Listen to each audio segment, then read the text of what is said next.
إن الحمد لله نحمده ونستعينه ونؤمن به ونتوكل عليه ونعوذ بالله من شرور أنفسنا ومن سيئات أعمالنا من يهده الله فلا مضل له ومن يضلله فلا هادي له أشهد أن لا إله إلا الله وحده لا شريك له وأشهد أن محمدا عبده ورسوله أرسله بالهدى ودين الحق ليظهره على الدين كله ولو كره المشركون اللهم صل على محمد وعلى آل محمد كما صليت على إبراهيم وعلى آل إبراهيم إنك حميد مجيد اللهم بارك على محمد وعلى آل محمد كما باركت على إبراهيم وعلى آل إبراهيم إنك حميد مجيد أما بعد فإن خير الكلام كلام الله وخير السنن سنن محمد صلى الله عليه وسلم وشر الأمور محدثاتها وكل محدثة بدعة وكل بدعة ضلالة وكل ضلالة في النار أعوذ بالله من الشيطان الرجيم يا أيها الذين آمنوا اتقوا الله حق تقاته ولا تموتن إلا وأنتم مسلمون بسم الله الرحمن الرحيم واعلموا أنما أموالكم وأولادكم فتنة وأن الله عنده أجر عظيم സ്നേഹസമ്പന്നരായ സത്യവിശ്വാസികളെ, സത്യവിശ്വാസിനികളെ, അല്ലാഹു സുബ്ഹാനഹു വ തആലയുടെ നിയമങ്ങളും നിർദ്ദേശങ്ങളും പാലിച്ചുകൊണ്ട് മുത്തഖിയും മുഅ്മിനുമായി ജീവിക്കണമെന്ന് ആമുഖമായി ഉണർത്തുകയാണ്, വസിയ്യത്ത് ചെയ്യുകയാണ്. പ്രവാചക തിരുമേനി സല്ലല്ലാഹു അലൈഹി വസല്ലമ രക്ഷ തേടിയ 5 കാര്യങ്ങളെക്കുറിച്ചാണ് നമ്മൾ മനസ്സിലാക്കിക്കൊണ്ടിരിക്കുന്നത്, പഠിച്ചുകൊണ്ടിരിക്കുന്നത്. അതിലൊന്ന്, മോശപ്പെട്ട അയൽവാസികളിൽ നിന്ന് അള്ളാഹുവിൻ്റെ റസൂൽ കരീം സല്ലല്ലാഹു അലൈഹി വസല്ലമ നിരന്തരമായി രക്ഷ ചോദിക്കാറുണ്ടായിരുന്നു. 2, നര ബാധിക്കുന്നതിന് മുമ്പ് നമ്മെ നരപ്പിച്ച ഭാര്യമാരിൽ നിന്നും നബി സല്ലല്ലാഹു അലൈഹി വസല്ലമ രക്ഷ ചോദിച്ചിരുന്നു. 3, നമ്മുടെ മേൽ യജമാനത്വം കാണിക്കുന്ന മക്കളിൽ നിന്ന് അള്ളാഹുവിൻ്റെ റസൂൽ കരീം സല്ലല്ലാഹു അലൈഹി വസല്ലമ രക്ഷ ചോദിച്ചിരുന്നു. നമ്മൾ ഇന്ന് പഠിക്കുന്നത് അതിൽ 4 നബി സല്ലല്ലാഹു അലൈഹി വസല്ലമ പ്രാർത്ഥിച്ചത് വമിൻ മാലിൻ യകൂനു അലയ്യ അദാബ, എനിക്ക് ശിക്ഷയായി മാറുന്ന, പരീക്ഷണമായി മാറുന്ന സമ്പത്തിൽ നിന്ന് അല്ലാഹുവേ ഞാൻ നിന്നോട് രക്ഷ ചോദിക്കുന്നു എന്ന് പ്രവാചക തിരുമേനി സല്ലല്ലാഹു അലൈഹി വസല്ലമ നിരന്തരമായി പ്രാർത്ഥിക്കാറുണ്ടായിരുന്നു. അപ്പം നമുക്കറിയാം, അല്ലാഹു സുബ്ഹാനഹു വ തആല മനുഷ്യരെ സൃഷ്ടിച്ചത് വ്യത്യസ്ത തരക്കാരായിക്കൊണ്ടാണ്. വ്യത്യസ്ത സ്വഭാവത്തിലും വ്യത്യസ്ത വർണ്ണങ്ങളിലും വ്യത്യസ്ത രൂപങ്ങളിലും വ്യത്യസ്ത ആകാര ഭംഗിയിലും വ്യത്യസ്ത തരങ്ങളിലുമാണ് അല്ലാഹു സുബ്ഹാനഹു വ തആല മനുഷ്യരെ സൃഷ്ടിച്ചിരിക്കുന്നത്. ചിലരെ സമ്പന്നരാക്കുന്നു, ചിലരെ ദരിദ്രരാക്കുന്നു. ഇവിടെ നമ്മൾ തിരിച്ചറിയേണ്ട ചില കാര്യങ്ങളുണ്ട്. ചില ആളുകൾക്ക് അല്ലാഹു സമ്പത്ത് കൊടുക്കുന്നു, ചില ആളുകൾക്ക് സമ്പത്ത് കൊടുക്കുന്നില്ല. ഇത് രണ്ടും പരീക്ഷണമാണ്. ഇത് തിരിച്ചറിയുന്നിടത്തുള്ള അബദ്ധമാണ് നമ്മുടെ ജീവിതത്തിലെ നിരാശയുടെയും നിഷ്ക്രിയത്വത്തിൻ്റെയും കാരണമെന്ന് നമ്മൾ ഓരോരുത്തരും തിരിച്ചറിയേണ്ടതുണ്ട്. കൂടുതൽ കിട്ടിയ ഒരാളും ചിന്തിക്കേണ്ടതില്ല, വിചാരിക്കേണ്ടതില്ല ഇത് അള്ളാഹു എന്നെ ആദരിച്ചതിൻ്റെ അടയാളമാണ്. ഇനി കിട്ടാതെ പോയൊരു വ്യക്തിയെ സംബന്ധിച്ചിടത്തോളം അയാൾ തെറ്റിദ്ധരിക്കേണ്ടതില്ല, എന്നെ അള്ളാഹു അവഗണിച്ചതിൻ്റെ പരിണിത ഫലമാണ് ഞാൻ അനുഭവിക്കുന്നത് എന്ന്. അള്ളാഹുവിൻ്റെ റസൂൽ കരീം സല്ലല്ലാഹു അലൈഹി വസല്ലമയുടെ ഹദീസുകൾ വിശദീകരിക്കുന്നിടത്ത് പണ്ഡിതന്മാർ പറയുന്ന ഏറ്റവും പ്രധാനപ്പെട്ട ഒരു കാര്യം എന്താ അറിയോ? ഇന്നല്ലാഹ യുഅത്തിൽ മാല മൻ യുഹിബ്ബു വമൻ ലാ യുഹിബ്. ഇതെല്ലാവരും പഠിച്ചു വെക്കേണ്ട ഒരു വാചകൻ. അല്ലാഹു സുബ്ഹാനഹു വ തആലക്ക് ഇഷ്ടമുള്ളവർക്കും ഇഷ്ടമില്ലാത്തവർക്കും സമ്പത്ത് കൊടുക്കും. ഇനി അടുത്ത വാചകം എന്താ അറിയോ സഹോദരങ്ങളെ? വലാ യുഅ്തിൽ ഈമാന ഇല്ലാ മൻ അഹബ്ബ്. അല്ല ഇഷ്ടപ്പെട്ടവർക്ക് മാത്രമേ ഈമാൻ എന്ന മാധുര്യം അനുഭവിക്കാൻ കൊടുക്കുള്ളൂ. എന്നിട്ട് പറയാണ് ഫഇദാ അഹബ്ബല്ലാഹു അബ്ദൻ. അല്ല ഒരാളെ ഇഷ്ടപ്പെട്ടാൽ അഅതാഹുൽ ഈമാൻ. സമ്പത്ത് കൊടുത്തിട്ടില്ലെങ്കിലും അയാൾക്ക് ഈമാൻ കൊടുക്കും. ഈ ഈമാനാണ് സഹോദരങ്ങളെ ദുനിയാവിലും ആഖിറത്തിലും രക്ഷപ്പെടാൻ നമുക്ക് കിട്ടേണ്ടത്. ഇത് അല്ല ഇഷ്ടപ്പെട്ടവർക്ക് കൊടുക്കുമെന്നാണ് മഹാനായ നബി കരീം സല്ലല്ലാഹു അലൈഹി വസല്ലമ നമ്മളെ പഠിപ്പിക്കുന്നത്. ഇനി കൊടുക്കുന്നതിന്റെ പിന്നിലും കൊടുക്കാത്തതിന്റെ പിന്നിലും ചില ഹിക്മത്തുകളുണ്ട്. അതെന്താണ് നമുക്ക് ആർക്കും അറിയില്ല. നബി സല്ലല്ലാഹു അലൈഹി വസല്ലമയുടെ ഒരു ഹദീസ് ഞാൻ പഠിച്ചപ്പോൾ എന്റെ മനസ്സിലേക്ക് വന്ന ഏറ്റവും പ്രധാനപ്പെട്ട ഒരു കാര്യം എന്താ അറിയോ? ഇത് നമ്മളെല്ലാവരും പഠിക്കണം. ഈ ഹദീസ് നബി സല്ലല്ലാഹു അലൈഹി വസല്ലമ ഹദീസിലൂടെ പറയുന്ന എന്താ അറിയോ? മഹാനായ കഅബ് ബിൻ ഇയാദ് റളിയല്ലാഹു അൻഹു ഉദ്ധരിക്കുന്ന ഒരു ഹദീസാണ്. അതിൽ പറയാണ്, എന്റെ അടിമകളുടെ വിശ്വാസത്തിന് നല്ലത് ദാരിദ്ര്യമാണ്. ഒരു മനുഷ്യനെ സംബന്ധിച്ചിടത്തോളം അയാൾക്ക് ദാരിദ്ര്യം കൊടുത്താൽ അയാൾ നിസ്കരിക്കുള്ളൂ എന്നുണ്ടെങ്കിൽ അയാൾക്ക് ദാരിദ്ര്യമാണ് പടച്ചോൻ കൊടുക്കുള്ളൂ. അപ്പൊ നമുക്ക് ദാരിദ്ര്യമാണ് അല്ലാഹ് തന്നെങ്കിൽ നമുക്ക് കൂടുതൽ സമ്പത്ത് തന്നാൽ നമ്മുടെ ദീനിന്ന് തെറ്റിപ്പോകുന്ന അല്ലാഹ്ക്കറിയാം. അതുകൊണ്ട് നമുക്ക് തരാത്തത്. എത്ര മനോഹരമാണ് സഹോദരങ്ങളെ. ഇങ്ങനെ ചിന്തിച്ചു കഴിഞ്ഞാൽ ജീവിതത്തിൽ എവിടെങ്കിലും നമുക്ക് നിരാശ ഉണ്ടാവുമോ? ജീവിതത്തിൽ എവിടെങ്കിലും നമ്മൾ തളർന്നു പോകുമോ? ജീവിതത്തിൽ എവിടെങ്കിലും നമ്മൾ തോറ്റുപോകുമോ? ഇല്ലല്ലോ. എന്നിട്ട് നബി സല്ലല്ലാഹു അലൈഹി വസല്ലം വീണ്ടും നമ്മളെ പഠിപ്പിച്ചു തരാണ്, ചിലരുടെ വിശ്വാസത്തിന് നല്ലത് ആരോഗ്യാവസ്ഥയാണ്. അവനെ രോഗിയാക്കിയാൽ അത് അവന്റെ വിശ്വാസത്തെ തകരാറിലാക്കും.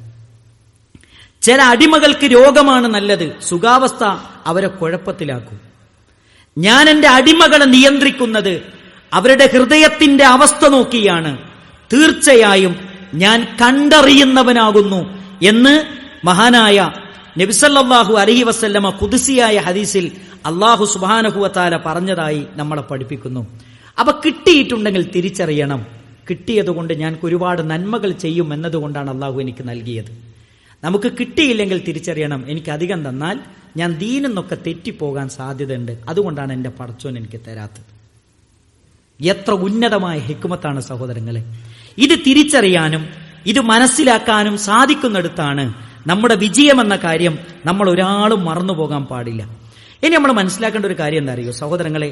സമ്പത്ത് ചില ആളുകൾക്ക് അനുഗ്രഹമാകും, സമ്പത്ത് ചില ആളുകൾക്ക് അത് നിക്മത്ത് ആപത്തായി മാറും. അത് ഏതൊക്കെ ഘട്ടമാണ് നമ്മൾ തിരിച്ചറിയേണ്ടതുണ്ട്. സമ്പത്തിന്റെ വിഷയത്തിൽ മനുഷ്യനെ കുറിച്ച് അല്ലാഹ് പറയുന്നത് എന്താ അറിയോ? വതുഹിബ്ബൂനൽ മാല ഹുബ്ബൻ ജമ്മ. എത്ര കിട്ടിയാലും മനുഷ്യന് മതിയാവൂല. വതുഹിബ്ബൂനൽ മാല ഹുബ്ബൻ ജമ്മ.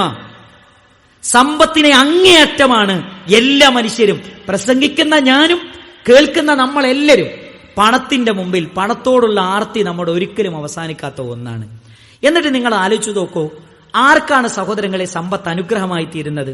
സമ്പത്തിനെ ശരിയായ രൂപത്തിൽ സ്വീകരിക്കുകയും ശരിയായ രൂപത്തിൽ വിനിയോഗിക്കുകയും ചെയ്തവന് സമ്പത്ത് അനുഗ്രഹമാണ്. ഇതിൽ അള്ളാഹുവിനോടുള്ള ബാധ്യതയുണ്ടെന്ന് മനസ്സിലാക്കി നിറവേറ്റുന്നവനാണവൻ.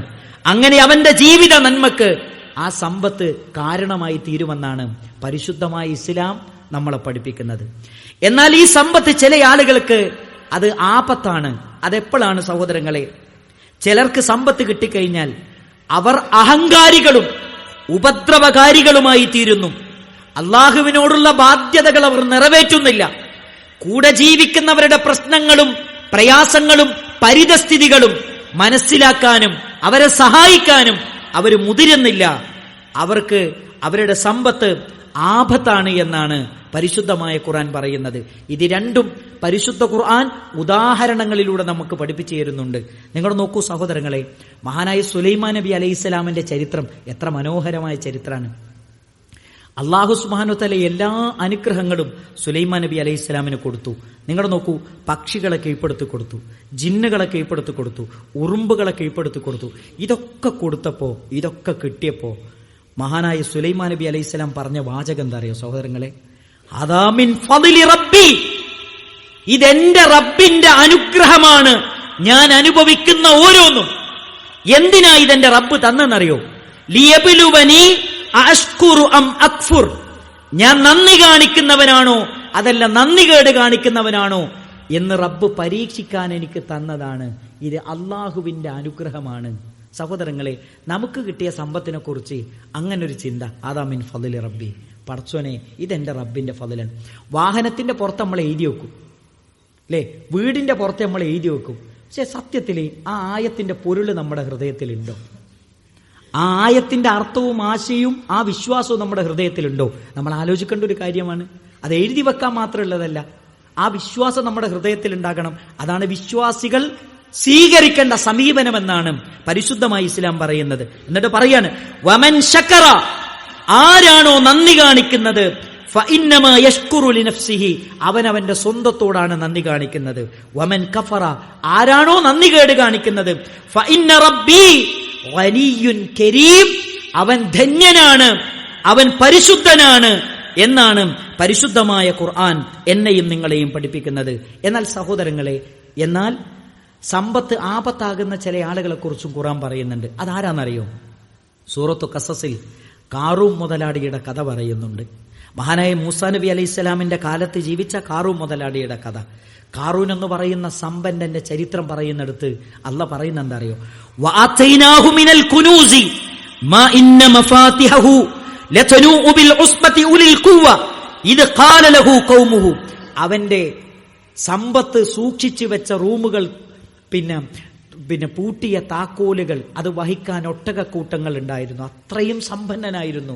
സമ്പൽ സമൃദ്ധിയിലാണ് അയാൾ ജീവിച്ചത്. അയാളെ കുറിച്ച് പറയാണ്, അയാൾ വലിയ അഹങ്കാരിയായി സമൂഹത്തിനിടയിൽ ജീവിച്ചപ്പോ നാട്ടുകാരൊക്കെ പറഞ്ഞു, ലാ തഫ്രഹ്. എന്താ പറഞ്ഞത്? നീ അമിതമായി ആഹ്ലാദിച്ച് എന്ത് ചെയ്യരുത്, നീ പുളകം കൊള്ളരുത്, ഞങ്ങളെ കണ്ടില്ല എന്ന് നടിക്കരുത്, ഞങ്ങളോടുള്ള ബാധ്യതകൾ നിർവഹിക്കാതെ പോകരുത്, അധികം ഇങ്ങനെ ആവേശം പാണ്ട എന്ന് അവരോട് എന്ത് ചെയ്തു? ജനങ്ങൾ അവരോട് പറഞ്ഞു, അദ്ദേഹത്തോട് പറഞ്ഞു, ഇന്നല്ലാഹ ലാ യുഹിബ്ബുൽ ഫരിഹീൻ, അമിതമായി ആഹ്ലാദിക്കുന്നവരെ അല്ലാഹു സുബ്ഹാനഹു വ തആല ഇഷ്ടപ്പെടുന്നില്ല എന്ന് സമ്പന്നനായ കാറൂൻ മുതലാളിയോട് തന്റെ സമകാലികരായ ജനങ്ങൾ സംസാരിച്ചപ്പോൾ അദ്ദേഹം പറഞ്ഞ മറുപടി എന്താ അറിയോ? ഇന്നമാ ഉത്തീതുഹു, ഞാൻ പുളകം കൊള്ളാനും സന്തോഷിക്കാനും ആനന്ദിക്കാനും എനിക്കൊരു അവകാശമുണ്ട്, സ്വാതന്ത്ര്യമുണ്ട്, അധികാരമുണ്ട്. അതെന്താ അധികാരം എന്നറിയോ? ഇന്നമാ ഉത്തീതുഹു അലാ ഇൽമിൻ ഇൻദി, ഇതൊക്കെ എന്റെ അറിവും കഴിവും കൊണ്ട് കിട്ടിയതാ. കാറൂൻ മുതലാളി പറഞ്ഞതാ, ഇതൊക്കെ എന്റെ അറിവും കഴിവും കൊണ്ട് നേടിയതാ ഞാൻ. ഈ അഹങ്കാരമാണ് കാറൂൻ മുതലാളിയെ അധപ്പതനത്തിന്റെ പടുകുടിയിലേക്ക് തള്ളിയിട്ടത് എന്ന് പരിശുദ്ധ ഖുർആൻ നമ്മളെ പഠിപ്പിക്കുന്നുണ്ട്. സഹോദരങ്ങളെ, എത്ര സമ്പന്നനാണെങ്കിലും എത്ര പണമില്ലാത്തവരാണെങ്കിലും ഇത് രണ്ടും പരീക്ഷണമാണ് എന്ന തിരിച്ചറിവ് നമ്മുടെ മനസ്സിലുണ്ടാകണം.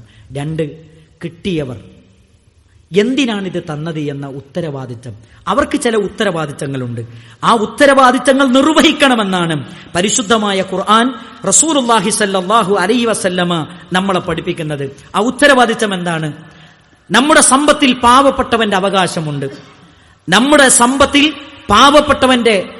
പാവപ്പെട്ടവന് കൊടുക്കാനുള്ള അവകാശമുണ്ട്. അത് നമ്മൾ നിർബന്ധമായും നമ്മൾ കൊടുക്കണം. ഖുർആൻ പറയുന്നുണ്ട്, ഖുദ് മിൻ അംവാലിഹിം സദഖ, പണക്കാരുടെ കൈകളിൽ നിന്ന് പാവപ്പെട്ടവന്റെ അവകാശങ്ങൾ സ്വീകരിച്ച് അത് പാവപ്പെട്ടവർക്ക് വീതം വെച്ചു കൊടുക്കണം, സക്കാത്ത് കൊടുക്കണം. ഇങ്ങോട്ട് നോക്കൂ, പണക്കാരൊക്കെ അവരവരുടെ സമ്പത്തിലെ പാവങ്ങളുടെ അവകാശങ്ങൾ എണ്ണിത്തിട്ടപ്പെടുത്തി കൊടുക്കുകയാണെങ്കിൽ ഇവിടെ പാവങ്ങൾ എന്ന് പറയുന്ന ആളുകൾ ഇവിടെ ഉണ്ടാകുമോ? നിങ്ങൾ ആലോചിച്ചു. ഇവിടെ കൂടിയിരിക്കുന്ന നമ്മളെല്ലാവരും നമ്മുടെ സക്കാത്തിന്റെ, നമ്മുടെ സമ്പത്തിന്റെ ഒരു ഓഹരി സക്കാത്തുണ്ട്, പാവങ്ങളുടെ അവകാശമുണ്ട്. അത് നമ്മൾ കൊടുക്കുകയാണെങ്കിൽ നമ്മുടെ നാട്ടിൽ പാവങ്ങൾ ഉണ്ടാവുമോ? നമ്മൾ ആലോചിച്ച് നോക്കേണ്ട ഒരു കാര്യമാണ്, നമ്മൾ ചിന്തിക്കേണ്ട ഒരു കാര്യമാണ്. അള്ളാഹുവിന്റെ ഖുർആൻ പറയുന്നുണ്ട്, തുതഹിറുഹും വതുസക്കീഹിം ബിഹാ, നമ്മുടെ സമ്പത്തിനെ സക്കാത്ത് കൊടുക്കുന്നതിലൂടെ, പാവങ്ങളുടെ അവകാശങ്ങൾ കൊടുക്കുന്നതിലൂടെ നമ്മുടെ സാമ്പത്തികമായും അതേപോലെ തന്നെ ശാരീരികമായും നമ്മൾ ശുദ്ധീകരിക്കപ്പെടുന്നു എന്നാണ് പരിശുദ്ധമായ ഖുർആൻ പറയുന്നത്. സകാത്ത് കൊടുക്കുന്നതിലൂടെ സാമ്പത്തികമായ പരിശുദ്ധി മാത്രമല്ല, ഹൃദയ പരിശുദ്ധി വരെ കൈവരിക്കാൻ കഴിയുമെന്നാണ് പരിശുദ്ധ ഖുർആൻ. പിശുക്കിന്റെയും ലുബ്ധതയുടെയും കുടുസിൽ നിന്ന് ഔദാര്യത്തിന്റെ വിശാലതയിലേക്ക് മനുഷ്യനെ കൈപിടിച്ചുയർത്തുന്നൊരു നന്മയാണ്, നിർബന്ധ ബാധ്യതയാണ് പാവങ്ങളുടെ അവകാശങ്ങൾ കൊടുക്കുക എന്ന സക്കാത്ത് കൊടുക്കൽ എന്നാണ് ഇസ്ലാം പഠിപ്പിക്കുന്നത്. മാത്രമല്ല സഹോദരങ്ങളെ, പൈശാചികമായ ചിന്തകളിൽ നിന്നും വസ്വാസുകളിൽ നിന്നും മനസ്സിനെ ശുദ്ധീകരിക്കാനും ഈമാനിന്റെ വിശാലതയിലേക്ക് മനുഷ്യനെ നയിക്കുകയും ചെയ്യുന്ന ഒന്നാണ് പാവങ്ങളെ സഹായിക്കുക എന്നത്, പാവങ്ങൾക്ക് സ്വതക്ക കൊടുക്കുക എന്നത്, പാവങ്ങൾക്ക് സക്കാത്ത് കൊടുക്കുക എന്നത് എന്നാണ് പരിശുദ്ധ ഇസ്ലാം പറയുന്നത്. ഖുർആൻ പറയുന്നുണ്ട്, അശൈത്താനു യഇദുക്കും അൽ ഫഖർ, പിശാച് എപ്പോഴും നമ്മളോട് വാഗ്ദാനം ചെയ്യുന്നത് ദാരിദ്ര്യമാണ്. വയഅമുറുക്കും ബിൽ ഫഹ്ശാ, വൃത്തികേടുകൾ മാത്രമാണ് അവൻ നമ്മളോട് കൽപ്പിക്കുന്നത്. വല്ലാഹു യഇദുക്കും മഗ്ഫിറ, അള്ളാഹു നിങ്ങളോട് വാഗ്ദാനം ചെയ്തത് പാപമോചനമാണ്. എന്നിട്ടോ അള്ളാഹുവിന്റെ ഖുർആൻ പറയുന്നുണ്ട്, വല്ലാഹു വാസിഉൻ അലീം, അള്ളാഹു വിശാലനാണ്, അവനെല്ലാം അറിയുന്നവനാണ്. അപ്പൊ നമ്മൾ നമ്മുടെ സമ്പത്തിൽ പാവങ്ങളുടെ അവകാശങ്ങളുണ്ട്. അത് റമദാൻ കാത്തുക്കണ്ട, ഒരു വർഷം തികഞ്ഞാൽ സക്കാത്തിന്റെ അവകാശികൾ ആരാണോ അവരെ നമ്മൾ എന്ത് ചെയ്യണം, അത് കൊടുക്കാൻ. ഒരു നാട്ടിൽ സക്കാത്ത് ശേഖരിക്കാനുള്ള സംവിധാനമുണ്ടാകും. ഈ പള്ളിയിൽ സക്കാത്ത് ശേഖരിക്കാനുള്ള സംവിധാനമുണ്ട്. അതിനെ ഏൽപ്പിക്കാൻ നമുക്ക്, അത് ഏൽപ്പിച്ചിട്ട് ഉത്തരവാദിത്തം നമുക്ക് അവരെ ഏൽപ്പിച്ചിട്ട് നമ്മുടെ ഉത്തരവാദിത്തം നമുക്ക് ഒഴിയാം. അങ്ങനെ സക്കാത്ത് സംവിധാനങ്ങൾ നമ്മുടെ നാട്ടിൽ നിലവിൽ വരണം. പാവങ്ങളെ സഹായിക്കുന്ന സംവിധാനങ്ങൾ നമ്മുടെ നാട്ടിൽ വരണം. അതിലെല്ലാം നമ്മളെല്ലാവരും ഉണ്ടാകണം. കാരണം ഈ സമ്പത്തൊന്നും നമ്മുടെ കഴിവ് കൊണ്ടും അറിവ് കൊണ്ടും മാത്രം കിട്ടിയതല്ല, അള്ളാഹുവിന്റെ അപാരമായ ഫളിലാണ്. ഇത് നമ്മൾ നന്ദി കാണിക്കുന്നവരാണോ നന്ദികേട് കാണിക്കുന്നവരാണോ എന്ന് പരീക്ഷിക്കാൻ അള്ള തന്നതാണ് എന്ന കൃത്യമായ തിരിച്ചറിവും ബോധവുമാണ് നമ്മുടെ മനസ്സിലുണ്ടാകേണ്ടത്. അള്ളാഹു സുബ്ഹാനഹു വ തആല നമ്മുടെ സമ്പത്തിനെ ഏറ്റവും ശരിയായ വിധത്തിൽ സ്വീകരിക്കുകയും അത് വിനിയോഗിക്കുകയും ചെയ്യുന്ന യഥാർത്ഥ മുത്തഖീങ്ങളിൽ നമ്മെ എല്ലാവരെയും ഉൾപ്പെടുത്തി അനുഗ്രഹിക്കുമാറാകട്ടെ. അസ്തഗ്ഫിറുല്ലാഹ ലി വലക്കും വലിസാഇരിൽ മുഅ്മിനീൻ. അൽഹംദുലില്ലാഹി റബ്ബിൽ ആലമീൻ, വസ്സലാത്തു വസ്സലാമു അലാ റസൂലിഹിൽ അമീൻ വഅലാ ആലിഹി വസഹ്ബിഹി അജ്മഈൻ. അമ്മാ ബഅദ്. യാ അയ്യുഹല്ലദീന ആമനൂ ഇത്തഖുല്ലാഹ ഹഖ തുഖാതിഹി വലാ തമൂതുന്ന ഇല്ലാ വഅൻതും മുസ്ലിമൂൻ. സ്നേഹസമ്പന്നരായ സത്യവിശ്വാസികളെ, സത്യവിശ്വാസിനികളെ, അല്ലാഹു സുബ്ഹാനഹു വ തആലയുടെ നിയമങ്ങളും നിർദ്ദേശങ്ങളും പാലിച്ചുകൊണ്ട് മുത്തഖിയും മുഅ്മിനുമായി ജീവിക്കണമെന്ന് ഒന്നുകൂടെ ഉപദേശിക്കുകയാണ്, വസിയ്യത്ത് ചെയ്യുകയാണ്. പാവങ്ങളുടെ അവകാശം നമ്മുടെ സമ്പത്തിൽ നിന്ന് നമ്മൾ കൊടുത്തു വീട്ടിയാലല്ലാതെ നമ്മുടെ സമ്പത്ത് ഒരിക്കലും നമുക്ക് ഉപയോഗിക്കാൻ കഴിയില്ല. നബി സല്ലല്ലാഹു അലൈഹി വസല്ലം പറയാണ്, വമാ ഹലക മാലുൻ ഫിൽ ബർരിൻ വലാ ബഹരിൻ, കടലിലും കരയിലും നിങ്ങൾക്ക് എത്ര സമ്പത്തുണ്ടെങ്കിൽ അതൊക്കെ നശിച്ചു പോകും. എങ്ങനെ നശിക്കുന്നതെന്നറിയോ? ഇല്ലാ ബിമൻഇ സക്കാത്ത്, പാവപ്പെട്ടവന്റെ അവകാശം നിങ്ങൾ തടഞ്ഞാൽ നിങ്ങൾ എവിടൊക്കെ സമ്പാദിച്ചു വെച്ചാലും അതൊക്കെ നശിച്ചു പോകും. ജീവിതത്തിൽ ഇന്ന് വരെ നുണ പറയാത്ത മുഹമ്മദ് മുസ്തഫ സല്ലല്ലാഹു അലൈഹി വസല്ലം പഠിപ്പിച്ചെന്ന കാര്യമാണ്. രണ്ടാമത്തെ കാര്യം എന്താ അറിയോ? മാ മനഅ ഖൗമുൻ അസ്സകാത ഇല്ല ബതലാഹുമുല്ലാഹു ബിസ്സിനീൻ, സക്കാത്ത് തടഞ്ഞു അല്ലാഹ് പട്ടിണിയും പരിവട്ടവും കൊണ്ട് നിങ്ങളെ പരീക്ഷിക്കും. മൂന്നാമത്തെ നബി സല്ലല്ലാഹു അലൈഹി വസല്ലം പറഞ്ഞെന്താ അറിയോ? സക്കാത്ത് കൊടുത്തിട്ടില്ലെങ്കിൽ അല്ലാഹു മഴ തരാതെ വെള്ളം കിട്ടാത്തൊരവസ്ഥ, ക്ഷാമം നമുക്ക് തരുന്നതാണ്. അങ്ങനത്തെ ഒരു അവസ്ഥ നമ്മുടെ സമൂഹത്തിൽ ഉണ്ടാകുന്നതാണ്. വ്യത്യസ്തമായ രീതിയിൽ അല്ലാഹു സുബ്ഹാനഹു വ തആല നമ്മളെ പരീക്ഷിക്കുമെന്നാണ് സഹോദരങ്ങളെ നമ്മളെ പഠിപ്പിക്കുന്നത്. ഇനി നിങ്ങൾ നോക്കൂ, പലർക്കും കൊടുക്കാതിരിക്കാനുള്ള കാരണം എന്താണ്? അല്ലാഹ് എത്രയാണ് നമ്മളോട് ആവശ്യപ്പെട്ടത് എന്ന് നമ്മൾ ഓർക്കണം. നിങ്ങൾ ആലോചിച്ചു, എത്രയാണ് നമ്മളോട് ആവശ്യപ്പെട്ടത്? ഇപ്പൊ 10-1 4 നമ്മളോട് കൊടുക്കാൻ പറയുന്നുള്ളൂ. 100 രൂപ ഉണ്ടെങ്കിൽ അതിലെ 10-1 എന്താണ്? 10 രൂപ. 10-1 എന്താണ്? 10 ആണ്. അതിന്റെ 4-1 എന്ന് പറഞ്ഞാൽ 2.5 രൂപ നമ്മൾ കൊടുക്കണ്ടു. ഇതേ സക്കാത്ത് കൊടുക്കണ്ടുള്ളൂ. ഇതേ സക്കാത്ത് കൊടുക്കണ്ടുള്ളൂ. നമ്മുടെ സമ്പത്തിലേക്ക് നമ്മൾ നോക്കുക, പിന്നെ നമ്മുടെ സക്കാത്തിലേക്ക് നോക്കുക. കൊടുക്കാൻ പറഞ്ഞ എത്രയാണ്? വളരെ കുറച്ച് മാത്രമാണ് സഹോദരങ്ങളെ. ഇത് കൊടുത്ത് രക്ഷപ്പെടാൻ പറ്റും നാളെ പരലോകത്ത്. ഈ 2.5 കൊടുത്തിട്ട് രക്ഷപ്പെടാൻ പറ്റും നമുക്ക് പരലോകത്ത്. എന്നുണ്ടല്ലോ, ഇവിടെ ദുനിയാവിൽ നമുക്ക് രക്ഷപ്പെടാൻ പറ്റും, പക്ഷെ പരലോകത്തുണ്ടല്ലോ അല്ലാഹ് പറയാണ്, നിങ്ങൾ കയ്യിലുള്ളത് മുഴുവൻ കൊടുത്താലും നിങ്ങൾക്ക് രക്ഷപ്പെടാൻ പറ്റൂല. ഞാനല്ല പറഞ്ഞത്, ഖുർആൻ പറഞ്ഞാണ്. യവദ്ദുൽ മുജ്രിമു ലൗ യഫ്തദി മിൻ അദാബി യൗമഇദിൻ ബിമനി, നമ്മുടെ മക്കളെ മുന്നിൽ വെച്ചിട്ട് പരലോകത്തിന്റെ ഭീകരമായ ദൃശ്യങ്ങൾ നമ്മൾ കണ്ടുകൊണ്ട് പടച്ചോനോട് പറയും, മക്കളെ തരാം പടച്ചോനെ, ഭാര്യനെ തരാം പടച്ചോനെ, സഹോദരങ്ങളെ തരാം, എല്ലാം തണ്ടം തരാം. എന്നിട്ടെങ്കിലും അല്ലാഹുവേ ഈ നരകത്തിൽ നിന്ന് വമൻ ഫിൽ അർളി ജമീഅൻ സുമ്മ യുൻജി, എനിക്ക് ഭൂമിയിലുള്ളതെല്ലാം പടച്ചോനെ നിനക്ക് തരാം, എന്നിട്ടെങ്കിലും ഈ നരകത്തിൽ തന്നെ രക്ഷപ്പെടുത്ത് എന്ന് അള്ളാഹുവിന്റെ മുമ്പിൽ സങ്കടത്തോടുകൂടി വേദനയോടുകൂടി നമ്മൾ പരലോകത്ത് പറയുന്നതാണ്. ഇങ്ങനൊരവസ്ഥ, എല്ലാം കൊടുത്തിട്ട് രക്ഷപ്പെടാത്ത പരലോകത്ത് രക്ഷപ്പെടാൻ ഇവിടുന്ന് കുറച്ച് കൊടുത്താൽ മതി. അത് നമ്മൾ മനസ്സിലാക്കി കൊടുക്കാൻ നമ്മൾ ഓരോരുത്തരും സന്നദ്ധരാകണമെന്നാണ് ഈ ഒരു അവസരത്തിൽ ഓർമ്മപ്പെടുത്താനുള്ളത്. പിന്നെ ഓർമ്മപ്പെടുത്താനുള്ള ഒരു കാര്യം, റജബിന്റെ അവസാന സമയമാണ്. റജബ് 27 എന്നതിന്റെ പേരിൽ നമ്മുടെ നാട്ടിൽ നോമ്പും പ്രത്യേക നിസ്കാരമൊക്കെ നമ്മുടെ സമൂഹത്തിൽ വ്യാപകമായി ഓൺലൈൻ സംവിധാനങ്ങളിലൂടെയൊക്കെ പ്രചരിപ്പിക്കപ്പെട്ടുകൊണ്ടിരിക്കുന്ന ഒരു കാലത്താണ് നമ്മൾ ജീവിക്കുന്നത്. നമ്മൾ മനസ്സിലാക്കേണ്ട ഒരു കാര്യം എന്താ അറിയോ? ദീനിയായൊരു കാര്യം, മതപരമായൊരു കാര്യം നമ്മൾ ചെയ്യണമെങ്കിൽ അത് പ്രവാചക തിരുമേനി സല്ലല്ലാഹു അലൈഹി വസല്ലമയുടെ ഹദീസിന്റെ പിൻബലം വേണം. മതപരമായി എന്തൊരു കാര്യം നമ്മൾ നിർവഹിക്കുകയാണെങ്കിലും അതിന് പ്രമാണങ്ങളുടെ പിൻബലം വേണം. അല്ലെങ്കിൽ എന്താണ്? മൻ അമില അമലൻ ലൈസ അലൈഹി അംറുന ഫഹുവ റദ്ദുൻ. നമ്മുടെ കൽപ്പനയില്ലാത്തൊരു കാര്യം ഒരാൾ ചെയ്താൽ അത് തള്ളപ്പെടേണ്ടതാണ്. അത് പടച്ചോൻ സ്വീകരിക്കൂല. റജബ് 27 ഒരു നോമ്പ് നബി സല്ലല്ലാഹു അലൈഹി വസല്ലം പഠിപ്പിച്ചിട്ടില്ല. റജബ് 27 ഒരു പ്രത്യേകമായ റജബിന്റെ അവസാനത്തെ വെള്ളിയാഴ്ച ഒരു പ്രത്യേകം നിസ്കാരം നബി സല്ലല്ലാഹു അലൈഹി വസല്ലം പഠിപ്പിച്ചിട്ടില്ല. ഇത്തരത്തിലുള്ള അനാചാരങ്ങളൊക്കെ തിരിച്ചറിയാനും ഇസ്ലാമിലുള്ളത് ഏതാണ്, ഇസ്ലാമിൽ ഇല്ലാത്തത് ഏതാണ്, ഒരൊറ്റ മാനദണ്ഡം മതി. 1400 കൊല്ലങ്ങൾക്ക് മുമ്പ് നബി സല്ലല്ലാഹു അലൈഹി വസല്ലമയുടെ കാലത്തുള്ളതാണോ അത് ദീനിലുള്ളതാണ്, അന്നില്ലാത്തതാണോ ഇന്ന് ദീനിലില്ല. നബി സല്ലല്ലാഹു അലൈഹി വസല്ലമക്ക് 10ഓളം റജബ് വന്നിട്ടുണ്ട്. നിങ്ങൾ നോക്ക്, ഇസ്ലാമിന്റെ നിയമങ്ങൾ വന്നതിന് ശേഷം 10ഓളം റജബ് വന്നിട്ടുണ്ട്. ഒരു റജബിലും നബി സല്ലല്ലാഹു അലൈഹി വസല്ലം എന്തിട്ടില്ല? ഈ നോമ്പെടുത്തിട്ടില്ല. ഒരു റജബിലും ഈ പ്രത്യേകമായ സലാത്തു റഗായിബ് എന്ന പേരിൽ ആളുകൾ പ്രചരിപ്പിക്കുന്ന ഈ നിസ്കാരം നബി സല്ലല്ലാഹു അലൈഹി വസല്ലം നിർവഹിച്ചിട്ടില്ല. അതുകൊണ്ട് ദീനിലേക്ക് മടങ്ങുക, അതാണ് വിജയത്തിന്റെ ഏറ്റവും കാതലായ വശം. നമ്മൾ തിരിച്ചറിയുക, അല്ലാഹു സുബ്ഹാനഹു വ തആല ഇസ്ലാമിന്റെ യഥാർത്ഥ സ്രോതസ്സിൽ നിന്ന് ഇസ്ലാമിനെ അറിയാനും പഠിക്കാനും അതുവഴി ജീവിക്കാനും ലാ ഇലാഹ ഇല്ലല്ലാഹ് എന്ന കലിമത്ത് ചൊല്ലി മരിക്കാനും അള്ളാഹു നമുക്കെല്ലാവർക്കും തൗഫീക്ക് പ്രദാനം ചെയ്യുമാറാകട്ടെ.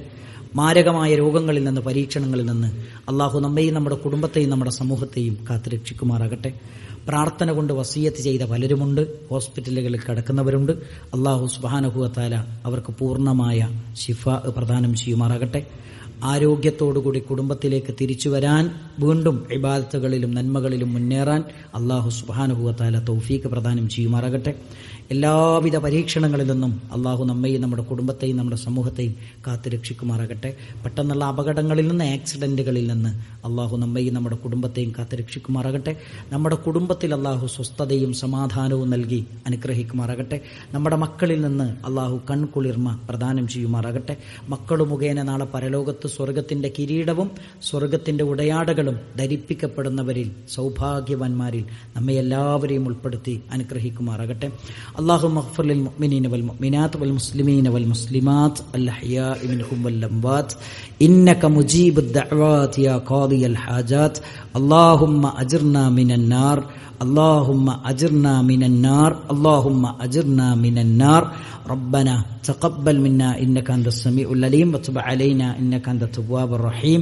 ربنا آتنا في الدنيا حسنة وفي الآخرة حسنة وقنا عذاب النار. آمين برحمتك.